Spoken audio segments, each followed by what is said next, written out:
बड़ी खबर जयदीप सिंह मुंदला साहब ने दी है कैप्टन साहब की सोमालिया में अल शबाब के जरिए गाजा की हिमायत में यूएस बेस पर हमला किया गया है।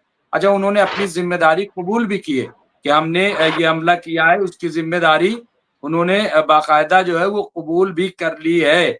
ये एक बड़ी और इसी तरह के बड़े हमले और हमले की उन्होंने एक तरीके से धमकी भी दी है। ये जो सिचुएशन पैदा हुई कि अमेरिका बेस पे हमला करना, ये कितना इंपॉर्टेंट है। और दूसरा कैप्टन साहब थोड़ा सा अगर बताएंगे कि ये इजराइल क्यों आते हैं, जो अमेरिका में कोई जो ओहदा लेते हैं मिलिट्री का, ये क्यों आते हैं? डॉक्टर रिजवी, जहां तक सोमालिया की बात है, हाँ, अमेरिकन एक्सपीडिशनरी फोर्स वहां से ऑपरेट कर रही है और वहाँ अलग-अलग ग्रुप्स हैं। अल शबाह की आपने बात की। होता क्या है मैं बताता हूँ। अमेरिका अपने को दुनिया का थानेदार समझता है। अगर आप सेकेंड वर्ल्ड वॉर के बाद से देख लो तो कम से कम 43 लड़ाइयाँ अमेरिका कर चुका है। बड़ी-बड़ी भी लड़ाइयाँ हम सब जानते हैं। वियतनाम की लड़ाई हो गई, इराक में सद्दाम हुसैन के खिलाफ लड़ाई हो गई, लीबिया में गद्दाफी के खिलाफ लड़ाई हो गई। तो इस तरह की 43 छोटे-बड़े लड़ाइयाँ अमेरिका कर चुका है। अफ्रीकन कॉन्टिनेंट में भी अमेरिका अपनी फौजों को रखता है क्योंकि वो चाहते हैं कि अफ्रीका के जो देश हैं वो आस्ते-आस्ते पहले जैसे रूस के इन्फ्लुएंस में जा रहे थे, वैसा ना हो। अभी अमेरिका को चिंता है कि अफ्रीकन देश आस्ते-आस्ते चीन के इन्फ्लुएंस में ना चले जाएँ। क्योंकि चीन ने अफ्रीका में बड़े जोर-शोर से काम करने शुरू कर दिए, खासतौर से डेवलपमेंटल वर्क या इंफ्रास्ट्रक्चर प्रोजेक्ट्स।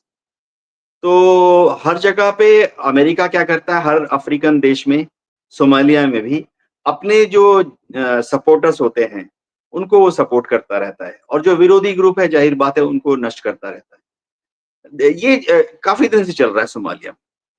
देखिए, जहाँ तक अमेरिकन जनरल का विज़िट इज़राइल में है, अब तो डोनाल्ड ट्रम्प ने अपने मिनिस्ट्री ऑफ डिफेंस का नाम भी बदल दिया।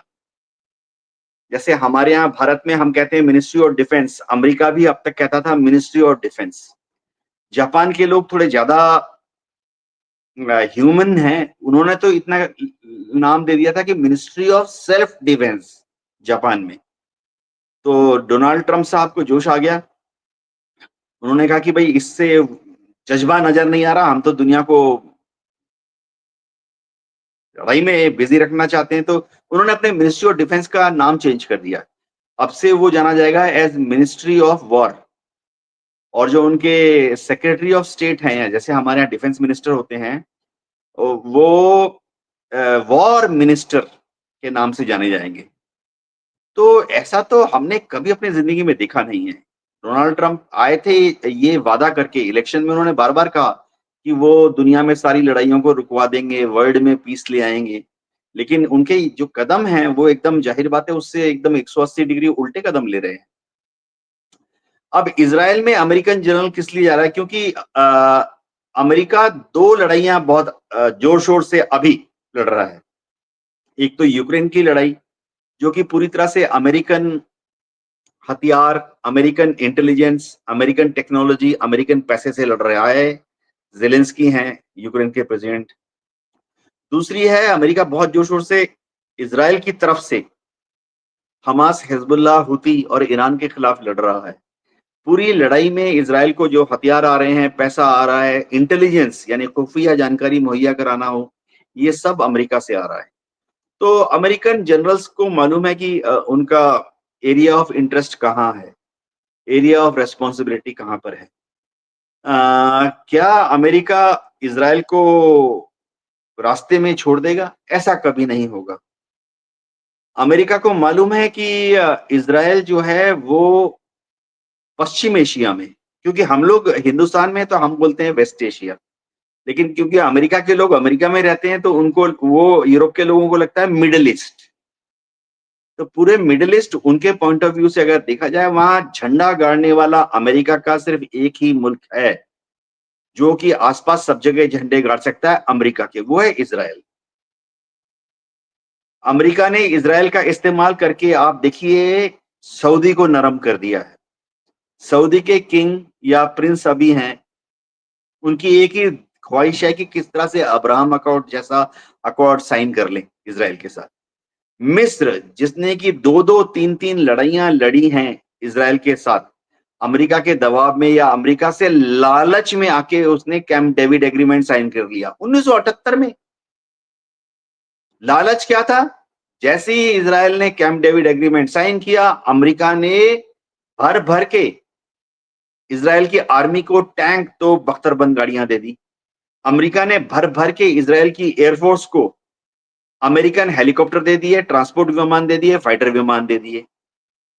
ऐसे ही जॉर्डन के किंग हैं, उन्होंने 1992 1993 में इजराइल के साथ treaty of peace and friendship sign, tranquillity sign कर ली कि शांति शांति। और पूरा का पूरा वेस्ट बैंक जो कि पहले ट्रांस जॉर्डन कहलाता था और उसको जो उसकी जो एडमिनिस्ट्रेटिव रेस्पॉन्सिबिलिटी थी वो जॉर्डन की थी, वो उन्होंने हैंडओवर कर दिया इजराइल को। तो अमेरिका को मालूम है कि इजराइल के साथ दोस्ती करके वो पूरे के पूरे पश्चिम एशिया को अपने काबू में रखेगा। गल्फ, पर्शियन गल्फ पे कंट्रोल रखने के लिए उन्होंने कतार से दोस्ती बनाई हुई है। कतार में इस वक्त अमेरिका का सबसे बड़ा नेवल बेस है। कतार में इस वक्त अमेरिका की आर्मी का सबसे बड़ा डिप्लॉयमेंट है, परमानेंट, पिछले 20 साल से, पिछले 10 साल से। तो अमेरिका को मालूम है कि उसको इस तरह के दोस्त वहां पर चाहिए, इजराइल जैसे। क्यों? फिर आसान बहुत जवाब है कि अमेरिका एक एक करके उसने जो रशिया के इन्फ्लुएंस में जो देश थे उनको उखाड़ फेंका। लीबिया, सीरिया, सद्दाम हुसैन, ये सब रूस के दोस्त थे, इन सबको उखाड़ फेंका और वहां पे अमेरिका ने अपने लोगों को बिठा दिया।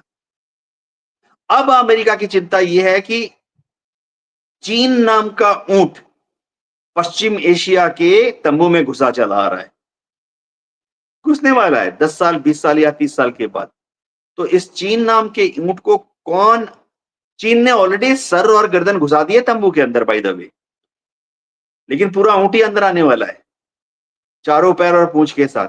तो उसको रोकना अमेरिका तैयारी कर रहा है, अमेरिका तैयार कर रहा है इजराइल को कि 2050 में, 2070 में जब चीन को रोकना है तो कौन रोकेगा? गल्फ स्टेट्स में, पर्शियन गल्फ के आसपास, ओमान में इजराइल रोकेगा। ये उनकी ग्रैंड स्ट्रेटेजी है। जी डॉक्टर रिजवी। ये आप सही कह रहे हैं कि उनका पूरा प्रोग्राम है और इसीलिए मैं बार-बार कह रहा हूँ कि ये जो जितना जो कुछ हो रहा है, ये बहुत बड़ा उनका अपना प्लान है, जिसको वो, वरना जंग तो ये है ही नहीं, ये तो एलिमिनेशन है, ये तो एलिमिनेट करना है, किसी को वहां से बिल्कुल से खत्म कर देना है। ये जंग नहीं है, जंग इस तरह से होती नहीं है। ये अगर गांव देहात की जबान में कहें कि ये गुंडागर्दी है, यहाँ से तुम भागो, चलो जाओ यहाँ से, जहां जाना हो जाओ, नहीं जाओगे तो मार देंगे। और कहा भी, इन्हें घेर लो और घेर के भूखा मार दो अगर ना हो तो। और मार भी रहे, ऐसा नहीं कि मार नहीं रहे, दुनिया चीख रही, सुन नहीं रहे। लेकिन ऐसा भी नहीं है कि ठीक है, आप ताकत आपके पास है अगर, तो आप ताकत दिखा लीजिए, लेकिन प्रकृति का नियम है, ये फितरत का तकाजा है कि ताकतें बदलती भी हैं। और हमने देखा भी है कि ऐसी ऐसी हुकूमतें रही हैं कि जिनके सूरज जो है नहीं गुरूब होते थे, डूबते थे, लेकिन वो भी जमीन पे आए। तो ऐसा नहीं है कि चीजें बदलती नहीं है। हमने बड़े बड़े कुरान और बड़ी बड़ी वेद और पुराण में इस तरीके के किस्से इसीलिए बयान किए जाते हैं ताकि इबरत हासिल करे लोग, जाने कि ताकत जो है वो कभी भी खत्म हो सकती है। ऐसा नहीं, हमेशा के लिए चीजें नहीं है। हमारे साथ एक और मेहमान जुड़ गए हैं, फिरोज बख्त अहमद साहब। मैं उनका इस्तकबाल करता हूँ, खैर मकदम करता हूँ। फिरोज बख्त अहमद साहब सीनियर जर्नलिस्ट हैं, पॉलिटिकल एनालिस्ट हैं और मिडिल ईस्ट पे बड़ी अच्छी नजर रखते हैं। मौलाना आजाद उर्दू यूनिवर्सिटी हैदराबाद के आप चांसलर भी रहे हैं। मैं उनका इस्तकबाल करता हूँ, खैर मकदम करता हूँ। मैं उनसे गुफ्तगू करूंगा, पता नहीं वो सुन रहे थे कि नहीं।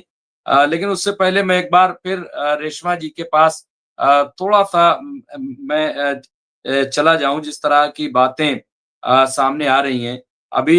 ये अब मैंने भी ये खबर पढ़ी थी, अभी नसीरुद्दीन साहब ने भी कहा भाई, इजराइल कह रहा है कि फिलिस्तीन गाजा के लोग जो है वो जाना चाहते हैं, वो इजराइल फिलिस्तीन छोड़ के जाना चाहते हैं, गाजा छोड़ के, लेकिन उसमें रुकावट जो है वो मिस्र बन रहा है। वो रफा का बॉर्डर खोल नहीं रहा है, उसकी वजह से लोग जा नहीं पा रहे हैं और इसलिए हमें मजबूरन मानना पड़ रहा है। मतलब ये जो दुनिया को ये बताना क्या चाहते हैं, कहना क्या चाहते हैं कि भाई हम कितने बड़े गुंडे हैं, कितने बड़े बदमाश हैं, दादा हैं कि जब हमने कह दिया कि तख लिया तो बस अब खाली हो जाना चाहिए वरना मार देंगे। ये जो है ये मतलब क्या ये साबित क्या करना चाहते हैं? क्या आपको लग रहा है यहाँ पे ये बातें जैसे कि अभी हमारे कैप्टन साहब ने कहा कि हमने कभी नहीं सुना वॉर मिनिस्ट्री, वॉर मिनिस्टर आप बताइए, अब ये दौड़ में शामिल होना चाहते हैं नोबेल प्राइज पीस प्राइज के और यहाँ वॉर छेड़ रहे हैं। अब वॉर मिनिस्टर और वॉर प्रेसिडेंट अगर उसको भी पीस प्राइज मिलने लगेगा तो फिर ठीक है, वो पीस होगा, असल में वो पीस नहीं होगा। तो अब वो ले लें, उनके हिस्से का है जो भी। तो बहरहाल कैसे ये जो इस तरह की बातें इसको कैसे देखते, थोड़ा सा बस वो कीजिए फिर मैं उनके पास जाऊंगा फिरोज। जी मुमताज साहब, आप बिल्कुल सही कह रहे हैं कि ये नोबेल पुरस्कार जो है लेने के लिए उतावले तो हैं ट्रम्प, लेकिन क्या ये जो बेसिस हैं इन बेसिस पे मिलेगा क्या?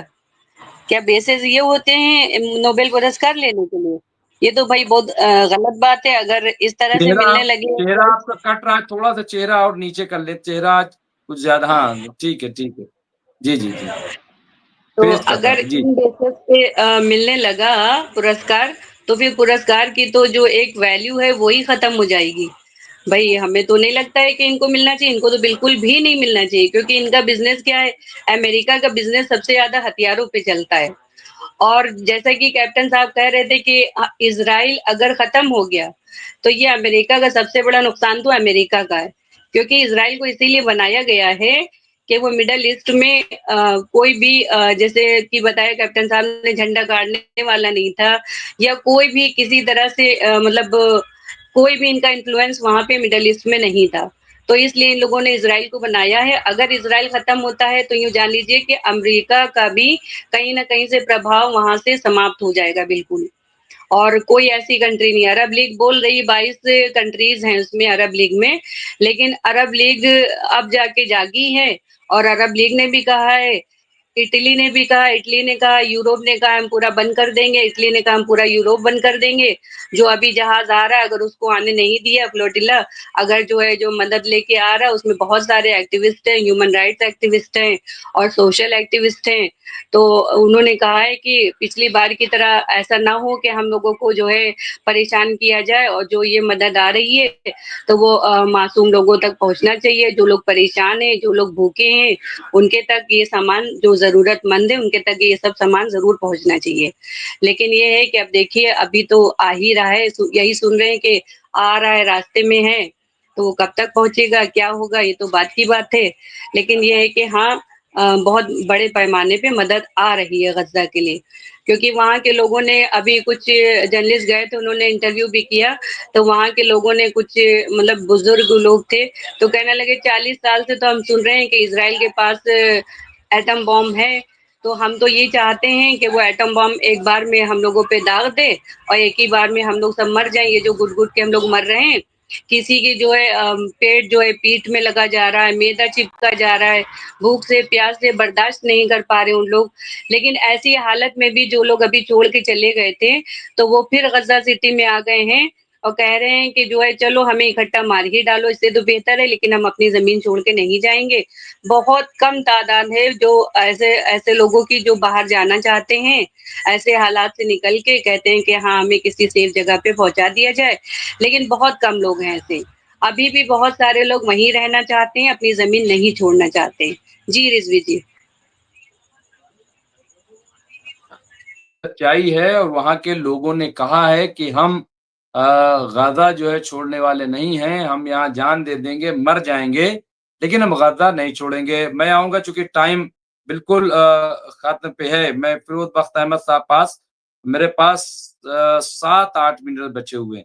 मैंने थोड़ा सा लेट शुरू किया है, लेकिन कैप्टन साहब ने कहा है तो मैं 7 मिनट में बिल्कुल बचे हैं हमारे पास। तो मैं फिरोज बख्त अहमद साहब क्या कहेंगे जो सिचुएशन है? मैं अब आज कोई सवाल नहीं, आप बस बता दीजिए क्योंकि इतना टाइम अब है नहीं। जी जी डॉक्टर मुमताज आलम रिजवी साहब, ऐसा है कि सिचुएशन तो वही है, स्टेटस को है। और स्टेटस को क्या है? ए, गाजा के ऊपर लगातार बमबारी जारी है। रोजाना 100 से 50 लोग मारे जा रहे हैं। बी, जो ट्रक वहां जाने चाहिए, रोजाना 100 ट्रक जाने चाहिए, उससे ज्यादा जाने चाहिए, ट्रक नहीं भेजे जा रहे हैं। सी, ना दवाएं भेजी जा रही हैं और ना ही राफा का बॉर्डर खुल रहा है। डी, अब ये देखिए कि ट्रंप और नेतन्याहू दोनों ने एका कर लिया है कि अब हम गाजा के ऊपर किसी ना किसी तरीके से कब्जा करके ग्रेटर इसराइल बनाए या ना बनाए, रिवेरा बनाए या ना बनाए, लेकिन इस पर कब्जा करेंगे। आगे का क्या प्लान है वो उनको कुछ नहीं पता। और लास्टली ये कि दुनिया खामोश बैठी है। यानी ये बड़ी बदकिस्मती, बड़ी बदबख्ती है हम लोगों की जिंदगी की कि हमें इस तरह की चीजें देखनी पड़ रही हैं। ये आप ये देखिए कि एक एक मुल्क है, एक पूरी ह्यूमैनिटी है वहां पे, पूरा वहां मखलूक रहती है और इतने लोग, उनके लाख, अब मैं आपको बता रहा हूँ, कोई कह रहा है 7 लाख लोग मारे गए, कोई कह रहा है 4 लाख मारे गए।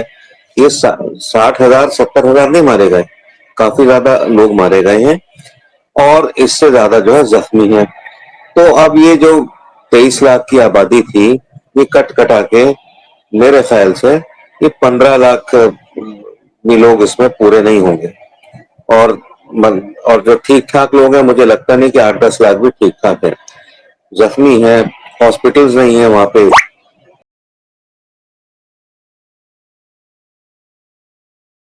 के अंदर दब गए। एक ब्रिटेन के अंदर एक वो दिखाया जा रहा है, एक मैंने आपको भी भेजा है, एक वीडियो है, उसमें उन्होंने ये दिखाया है कि अगर ब्रिटेन के ऊपर इस तरह की बमबारी हुई जैसे गाजा में हो रही है तो वहां क्या होगा। टेम्स खत्म हो जाएगा, नदी जो है वो सब, वहां पे जितने बड़े बड़े स्मारक हैं वो सब खत्म हो जाएंगे। ठीक है, जहाँ शेक्सपियर के मजार बने हैं, इस तरह के सब कुछ नहीं रहेगा। और उन्होंने कहा है ये बनाने के बाद कि अगर ऐसी बमबारी हुई जैसे दोनों वर्ल्ड वॉर में जितने बम गिराए गए थे, उससे ज्यादा बम जो है यहाँ पर गिराए जा चुके हैं। तो ये सिचुएशन तो यही है, बड़ी अफसोसनाक सिचुएशन है। और ये ऐसी सिचुएशन है कि जो ये समझिए कि दिल को छलनी कर देती है। लेकिन अब क्या किया जाए इसमें? सबसे बड़े जो मुनाफिकीन हैं, सबसे बड़े जो गद्दार हैं मुसलमानों के, वो खुद अरब मुल्क हैं। अभी मैंने कहीं आप ही के शायद चैनल पे खबर पड़ी है कि जो एक बेस है अमेरिका की, वहां पर गालिबन कतर के अंदर, उस कतर है या यूएई में कोई बेस है उनकी, बड़ी मजबूत बेस है। वहां पर मुस्तकिल जो है इसके यूएसए के हवाई जहाज जा रहे हैं और वो वहां पे असलहा जो उतारा जा रहा है, हथियार उतारे जा रहे हैं ताकि वो जो है उस एरिया में गाजा के खिलाफ, फलस्तीनियों के खिलाफ इस्तेमाल किए जाए। तो ये है सिचुएशन। अब इस सिचुएशन में कभी फ्रांस की आवाज आ जाती है, कभी आप कहते हैं कि वो यूएई ने फला बात कहती, कभी आप कहते हैं तुर्की ये कह रहा है, कभी आप ये कहते हैं सऊदी अरब ने कुछ जो है मुखालिफत की है, कभी आप कहते हैं ईरान सबसे मिलजुल के बात कर रहा है। ईरान अपनी जगह ठीक है, ईरान सबसे मामला बना रहा है, बनाना चाहता है, लेकिन ईरान का कितने लोगों ने साथ दिया, कितने ममालिक ने आई मीन साथ दिया? ठीक है ना।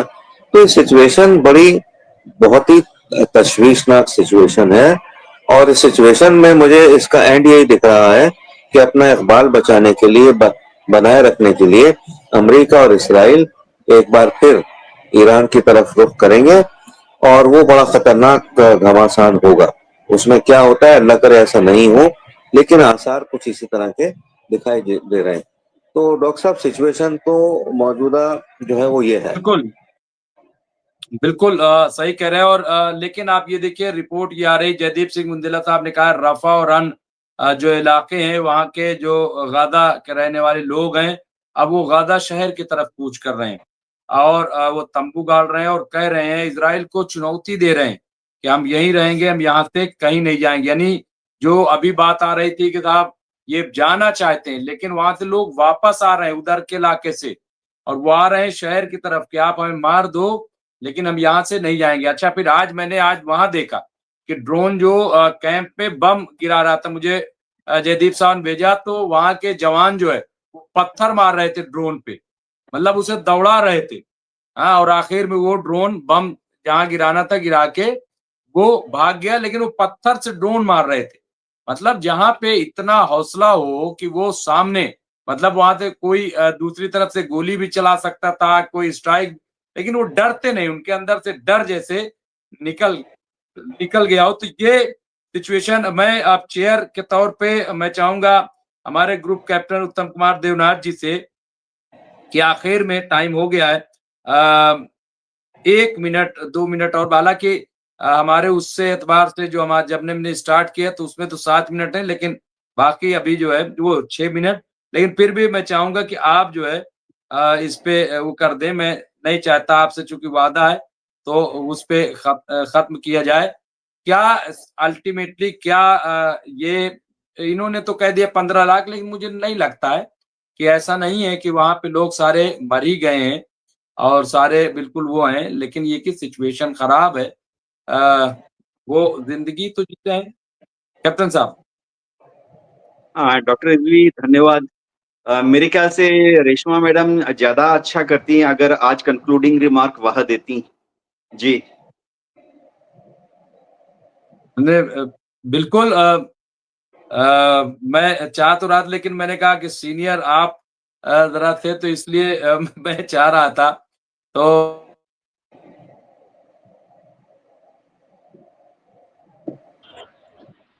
देखिए, ये कैप्टन साहब का बड़ापन है, और लेकिन मैं यही चाहूंगी कि कैप्टन साहब या फिरोज साहब ही इसको वाइंड अप करें।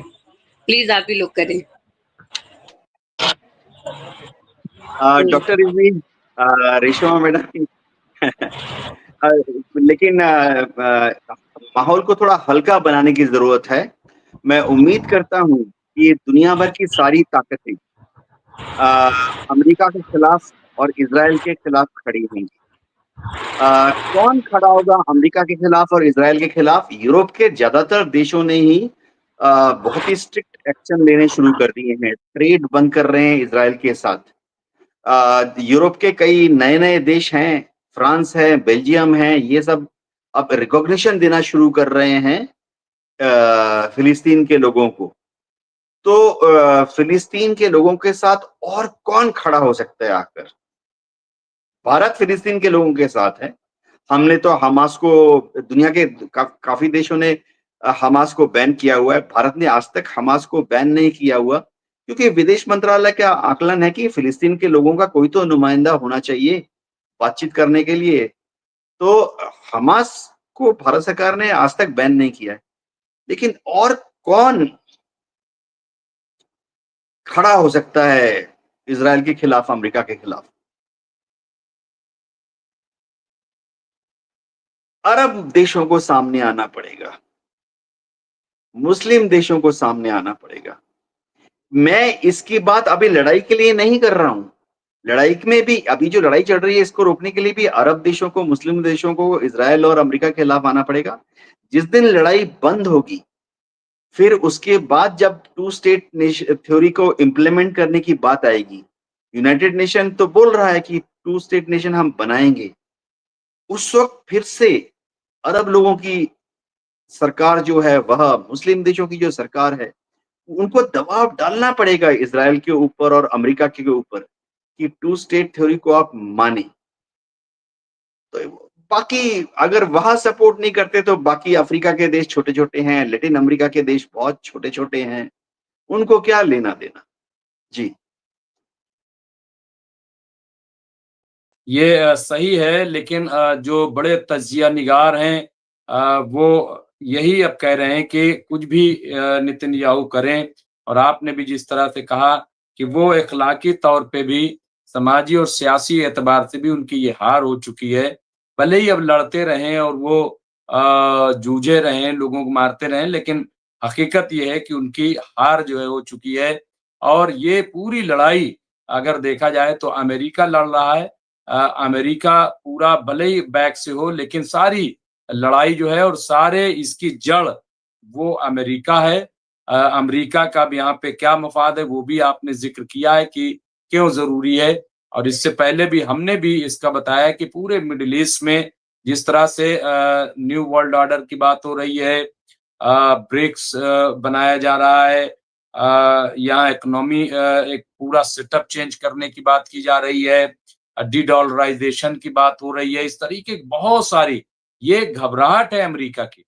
वो बेचैन है, यही वजह है कि डोनाल्ड ट्रम्प दूसरी बार सदर बनने के बाद सबसे पहले वो सऊदी आते हैं, वो कतर जाते हैं, वो यूएई जाते हैं और वापस लौट के कहते हैं कि अब कोई अरब देश जो है वो शंघाई की तरफ नहीं देखेगा, वो अमेरिका और ये क्या बोलते हैं वाशिंगटन की तरफ देखेगा। ये उनके जुमले थे। लेकिन फिर जब असलहे की खरीदारी जब यूएई ने F-35 को मना कर दिया कि हम नहीं लेंगे, हिंदुस्तान ने पहले ही मना कर दिया था कि हम इसे नहीं खरीदेंगे, और फिर जब इन्होंने सौदा रूस से शुरू किया तो फिर बेचैनी, फिर अभी जो मीटिंग एससीओ की हुई तो उसने और बेचैनी बढ़ा दी। तो बहरहाल ये तमाम चीजें ऐसी रही हैं। बहुत बहुत शुक्रिया आपका फिरोज बख्श साहब। आज फिर लग रहा है कि आज थोड़ी सी और ताखीर हो गई, लेकिन कोई बात नहीं। आपने एक अच्छा तबसरा कर दिया उस पे जितना भी वक्त था, लेकिन मैं चूंकि बहुत ज्यादा नहीं करना चाहता, टाइम ज्यादा हो जाता है, तो मैं यहीं पे प्रोग्राम को रोकूंगा। फिरोज बख्श अहमद साहब का शुक्रिया, और ग्रुप कैप्टन उत्तम कुमार देवनाथ जी का शुक्रिया, और एडवोकेट रेशमा हनीफ साहिबा का शुक्रिया, और इसके अलावा हमारे साथ तमाम जो साथी, राजा सिंह राजपूत साहब हों, जयदीप सिंह बुंदेला साहब, रियाज साहब, नसीरुद्दीन साहब, हसन रिजवी साहब, तबरेज आलम सिद्दीकी साहब, हाशिम साहब, और तमाम जितने लोग हैं, सूर्यवंशी जी, इसके अलावा तमाम सारे लोगों का मैं शुक्रिया अदा करता हूँ। वो हमारे साथ जुड़ते हैं और बातचीत करते हैं। कुछ लोग हम लोग इधर बात डिबेट कर रहे हैं, कुछ जो है कमेंट में भी डिबेट हमारी चलती रहती है। तो उसमें कश्मीर का भी मामला आता है, तो उसमें हिंदुस्तानी सरकार का भी मामला आता है। मैं उधर कई बार देखता ही नहीं हूँ कि अब ये अपना करते रहे डिबेट, अगर मैं देखूंगा तो मैं बहक जाऊंगा। तो बहरहाल तो लेकिन उनका हक है, प्लेटफॉर्म है, अपनी गुफ्तगू करें जैसे दिल चाहे। तो बहुत बहुत शुक्रिया आप तमाम हजरात का। मैं फिर मुलाकात करूंगा। जय हिंद और खुदा हाफिज, शब्बा खैर, गुड नाइट।